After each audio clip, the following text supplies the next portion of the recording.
So, ayan guys, may nag-comment, sabi niya, ano daw yung reaction ko about kay Batang Ina at kay Ma'am Hazel. So, una sa lahat, nakakalungkot. Kasi 'di ba, nakita niyo, nabalitaan niyo naman siguro yung nangyari dun sa anak ng Batang Ina. And dahil nga kakadaan sa newsfeed ko, kahit ayaw kong magbasa ng mga ganun bilang isang ina, sobrang sakit kasi ng bagay na yun.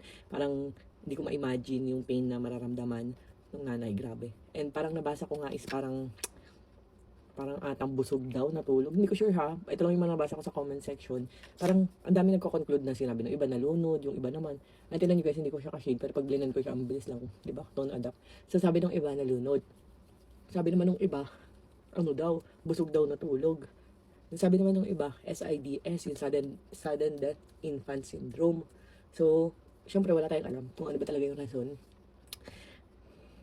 Pero parang hindi siya nalunod kasi parang nakalagay dun is nasa bahay na ata. Akala nila natutulog.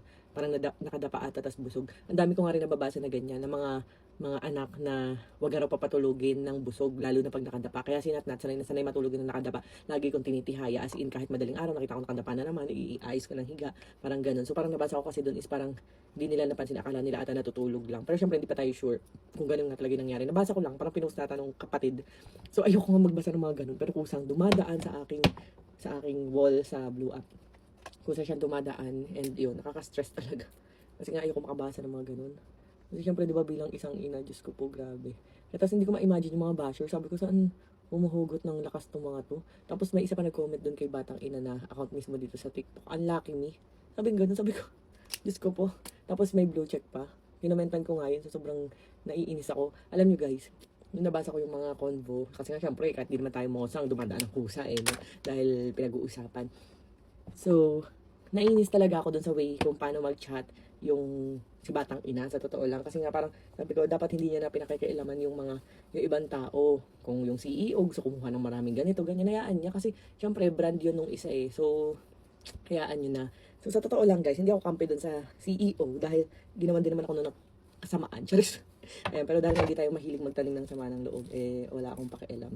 Ayun. So, dati, kung naaalala nyo, yung CEO na yung iskakasuhan dapat din ng isa pang CEO dahil endorser din siya before ng brandong CEO. Tapos parang may paglabag din sa kontrata. And ako yung naging dahilan kung bakit hindi siya kinasuhan ni Ma'am R. Oo, kasi sinabi ko kay Ma'am R na after to nang ginawan din ako ng kalokohan ng taong yun ha, nung CEO na tinutukoy ko.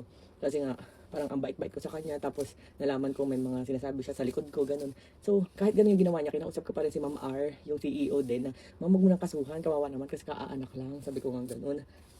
Eh, ganito nga yung ginawa sa akin. May mga sinasabi sa likod ko, kahit puro kabutihan din yung ginawa ko, ganun.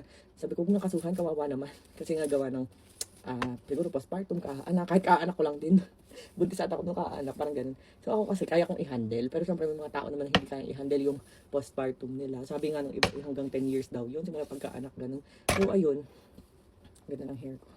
So ayun, hindi na nga siya kinasuhan kasi nga kinausap ko, tapos pinag-usap ko ata sila doon, limot ko na kasi ganun. Tapos after that, meron na naman kalokohan, nabalitaan na naman ako na chinichismis daw ako doon naman sa ibang CEO. So, sabi ko, okay lang, wala akong pakialam. Life must go on. Kahit gumawa tayo ng kabutihan sa tao, eh, pwede pa rin tayong balikan ng kasamaan or hindi maganda, ganun. So, wala na, umay na ako.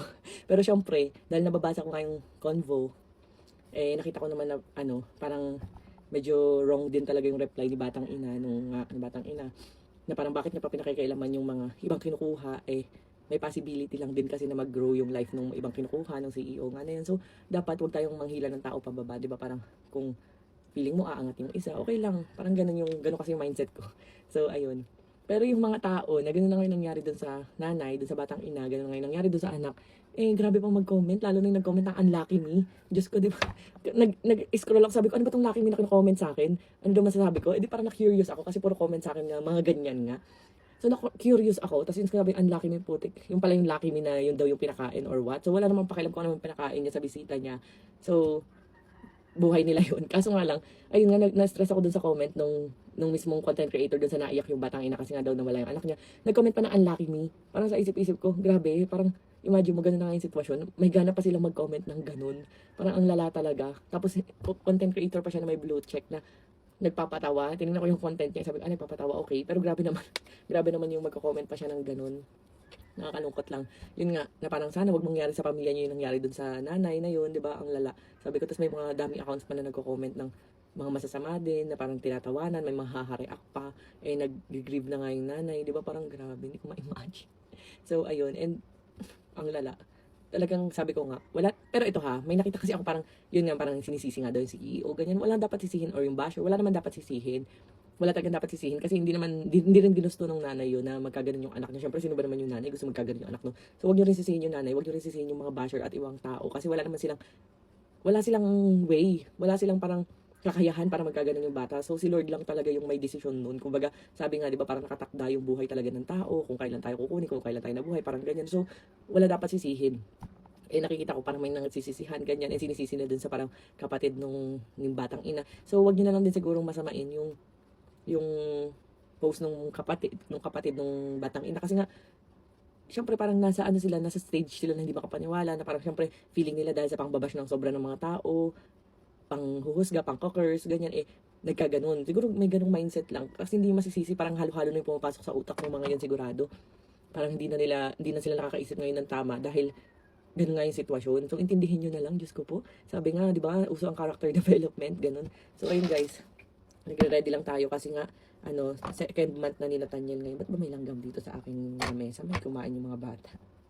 So, ayun. Uso character development, mga basher, ha? Focus kayo sa sarili nyong life, huwag sa buhay ng ibang tao. Tigil-tigilan nyo yung pakikipag-chismisan. Yan ay nakakasira ng buhay. Charis.